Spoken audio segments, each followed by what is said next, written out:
शांति। 29 जुलाई की मुरली है। ज्ञान के सागर, आनंद के सागर।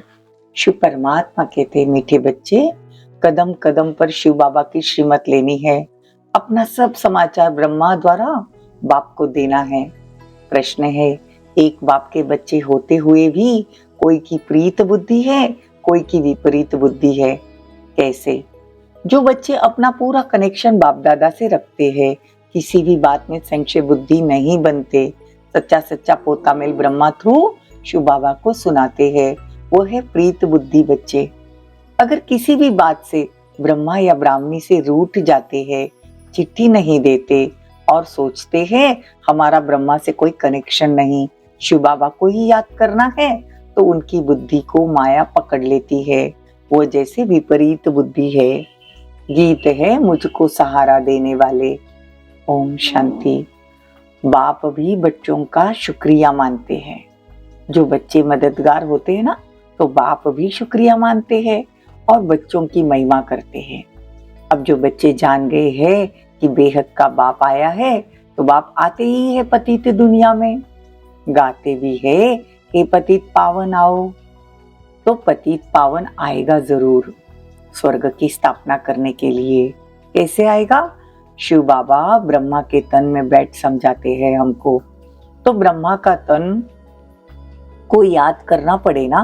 अगर बच्चे दूर जाते हैं, समझो तुम अपने नगर में जाएंगे, फिर तुम बेहद के बाप को, साजन को याद करेंगे ना, तो चिट्ठी लिखनी चाहिए। शिव बाबा को लिखना पड़े थ्रू ब्रह्मा। अगर शिव बाबा को चिट्ठी लिखनी है, लेकिन थ्रू ब्रह्मा, ब्रह्मा के सिवाय तो शिव बाबा सुन न सके, तो बाबा कहते हैं कि पत्र जरूर लिखना पड़े, समाचार देना पड़े। शिव बाबा थ्रू ब्रह्मा।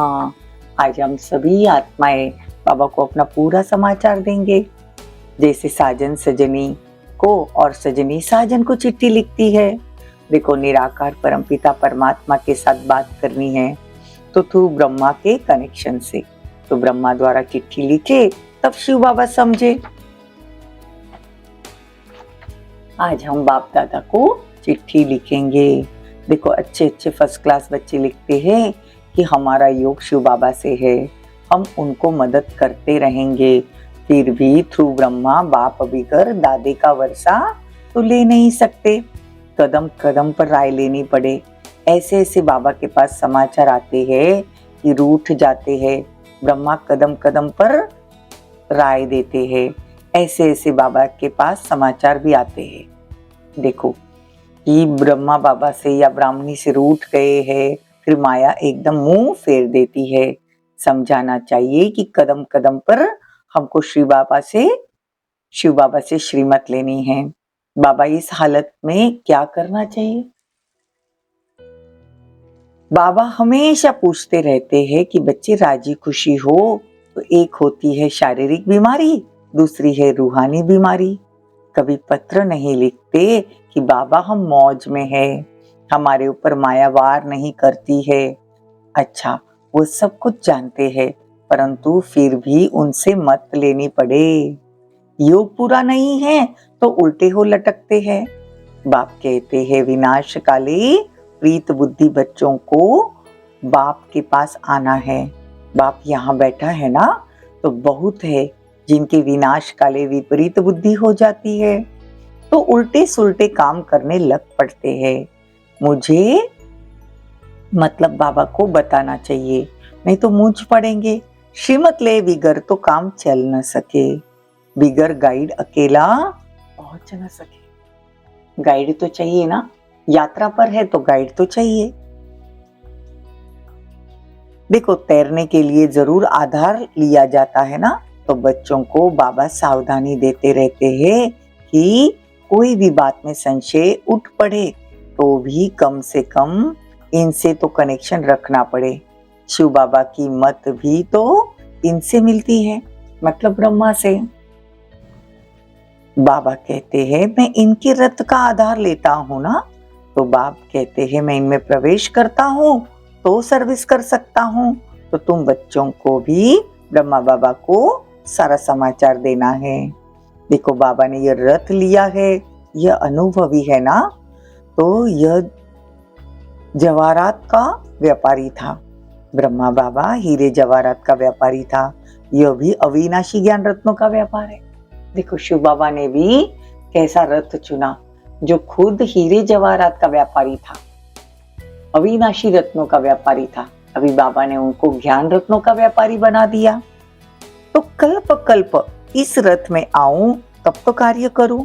देखो ब्रह्मा द्वारा ब्राह्मण रचेंगे ना, तो बाबा कहते मुझे आना पड़े ब्रह्मा के रथ में, तो इनके ही जन्मों की कहानी बैठ समझाता हूँ। देखो ब्रह्मा की आत्मा ने 84 जन्म लिए, तो पहला जन्म, पहली आत्मा का पहला रोल क्या है? कृष्ण, और लास्ट में जन्म ब्रह्मा। तो बाबा एक्यूरेट बताते हैं, कोई पूछे तो बोलो पहले ब्रह्मा तो जरूर चाहिए, तब तो उन द्वारा ब्राह्मण रचेंगे। गाते भी है ना, हे पतित पावन आओ। देखो हमने उनको द्वापर से कितना पुकारा तो आ गए बाबा। कहते भी है कि मैं वृद्ध तन में आता हूँ, कृष्ण का तो तन नहीं लूंगा। कृष्ण पति तो थोड़ी ही है, वो तो सुंदर है, पावन है, सतयुग का प्रिंस है। भगवान आते हैं दुख की दुनिया में, इसीलिए तो कहते हैं ना, दुख में सिमरन सब करे, सुख में करे ना कोई। अगर सुख में सिमरन करे तो दुख काहे का होई। तो बाप कहते हैं कि बच्चे यहाँ आत्मा तमो प्रधान बन गई है, तो शरीर भी तमो प्रधान है।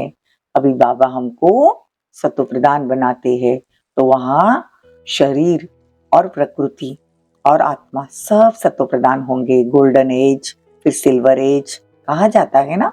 तो पहले गोल्डन एज मतलब सतयुगी दुनिया, गोल्डन एज सोने की दुनिया। तो शरीर भी सुंदर, वातावरण भी सुंदर, प्रकृति भी सुंदर, विचार भी सुंदर। तो वहां आत्मा और शरीर दोनों पावन होते हैं। सत्ययुग में आत्मा और शरीर दोनों पावन, दोनों की बीमारी नहीं, या तो दोनों बीमार है। सत्ययुग में न डॉक्टर है, न वकील है, कोई नहीं है, न पुलिस है, क्योंकि वहां न चोरी होती है, न बीमारी होती है, न कोई गरीब होता है। तो बाबा ऐसी दुनिया ला रहे हैं, बस वो दुनिया आई की आई। तो गोल्डन एज में जाना है तो बाबा से कनेक्शन रखना पड़े। लेकिन माया ऐसी जो अच्छे अच्छे फर्स्ट क्लास का भी कान पकड़ लेती है। ब्राह्मणी से या ब्रह्मा से नाराज हुआ, संशय पड़ा, ये गया, माया मुंह फेर देती है। प्रीत बुद्धि से विपरीत बुद्धि बन पड़ेंगे। फिर शिव बाबा से पढ़ना छोड़ देते हैं। कोई पढ़ते हैं परंतु पूरी धारणा नहीं होती, तो बाबा कहते हर्जा नहीं, सिर्फ 2 बातें मजबूत कर लो। बाप को याद करना है, अभी तुम्हारी बुद्धि यहाँ और वहां मतलब घर में रहनी चाहिए। जीन का मिसाल है ना, जीन क्या कहता था कि मुझे कोई काम दो नहीं तो मैं खा जाऊंगा। वैसे बाबा कहते हैं जीन की तरह आत्मा को बार बार ऊपर नीचे करना है। मैं आत्मा उड़ चली सीधा परम धाम, बाबा को टच किया, वापस आ गई। मैं आत्मा वापस परम धाम में, वापस नीचे। ऐसे जीन के मुआफिक ऊपर नीचे होना है। उसने कहा था काम दो नहीं तो खा जाऊंगा। बाबा भी कहते हैं मैं यह याद करने का काम देता हूँ, अगर याद नहीं करेंगे तो माया कच्चा खा जाएगी। याद के लिए कुछ समय तो निकालना चाहिए। पहले थोड़ा समय, फिर बहुत प्रैक्टिस हो जाएगी।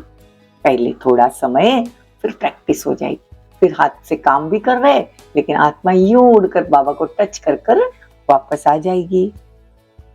बाबा कहते हैं कि चुप रहो, सिर्फ याद करते रहो, अभी तुमको समझ है। बाबा इस शरीर में आया है, इस शरीर में ब्रह्मा के तन में।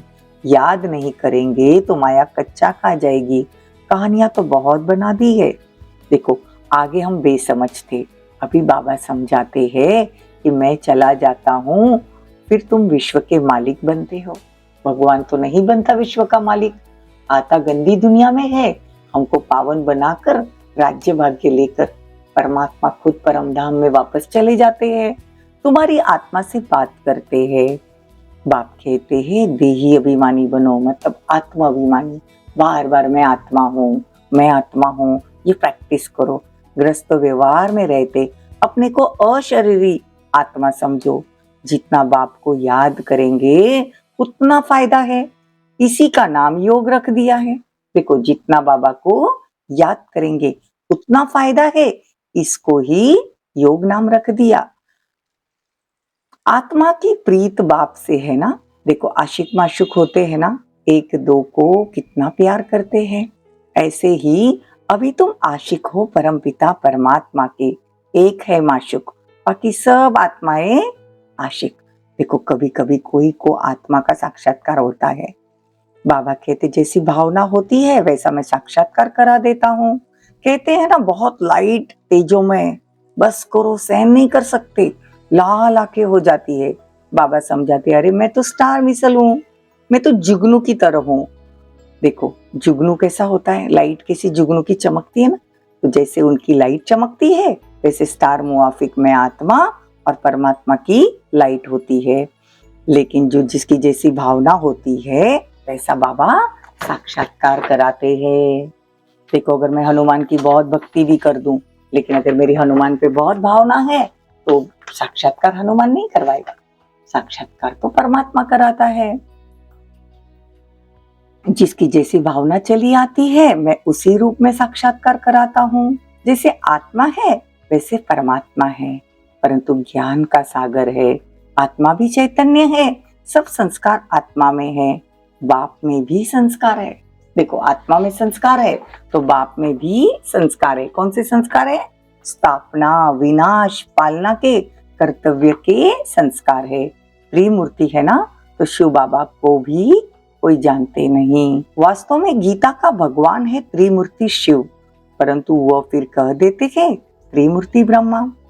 देखो बाप आकर बच्चों को समझाते हैं तुम्हारी है प्रीत बुद्धि, कोई की विपरीत बुद्धि हो जाती है तो वो जैसे कौरव बन गए। बाबा कहते बच्चे देवता बनना है तो इस खराब चीज को मतलब विष को छोड़ दो, काम विकार को छोड़ दो। एक बाप ही सच्चा सद्गुरु है जो मुक्ति जीवन मुक्ति में लाने वाला है। जाना तो सबको एक ही समय पर है। देखो ऐसे नहीं कि कोई पहले चला जाएगा, परम धाम में सबको एक साथ ही जाना है। कोई कितना भी पहले शरीर छोड़ दे लेकिन उसको यहीं जन्म लेना पड़ेगा, वो परम धाम नहीं जा सकता जब तक बाबा लेने नहीं आता है। सब यहाँ ही पुनर्जन्म में आते हैं। तो हर एक को अपना अपना पार्ट बजाना है। बाबा बहुत विस्तार में समझाते हैं, फिर भी नटशेल में कहते कि बच्चे मुझे याद करो। शॉर्ट में एक ही बात कि मुझे याद करो, बस गॉड इज वन, बाकी सब है बच्चे। अभी तुम त्रिकालदर्शी बनते हो। अच्छा मीठे मीठे सिकिल दे बच्चों प्रति माता पिता बाप दादा का याद प्यार और गुड मॉर्निंग। रूहानी बाप की रूहानी बच्चों को नमस्ते। हम रूहानी बच्चों की रूहानी माता पिता बाप दादा को याद प्यार गुड मॉर्निंग नमस्ते, थैंक यू, बहुत बहुत शुक्रिया। धारणा के लिए मुख्य सार सदा खुश राजी रहने के लिए। देखो सदा खुश और राजी रहने के लिए कदम कदम पर बाप से राय लेनी है। शिव बाबा को ब्रह्मा थ्रू याद करना है, अपना समाचार देते रहना है, कभी भी किसी बात में संशय नहीं उठाना, ब्राह्मणी से या ब्रह्मा से बाप से रूठ कर पढ़ाई नहीं छोड़नी है, सदा प्रीत बुद्धि रहना है। वरदान सुख स्वरूप बन सारे विश्व में सुख की किरणें फैलाने वाले मास्टर ज्ञान सूर्य भव। बहुत सुंदर वरदान है। सुख स्वरूप बन सारे विश्व में सुख की किरणें फैलाने वाले मास्टर ज्ञान सूर्य भव। जैसे बाप ज्ञान सागर सुख का सागर है, वैसे स्वयं भी ज्ञान स्वरूप सुख स्वरूप बनो।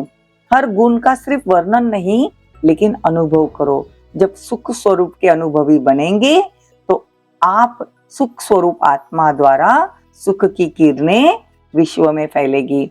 जैसे सूर्य की किरणें सारे विश्व में जाती है, आपके ज्ञान सुख आनंद की किरणें जब सर्व आत्मा तक पहुंचेगी तब कहेंगे मास्टर ज्ञान सूर्य।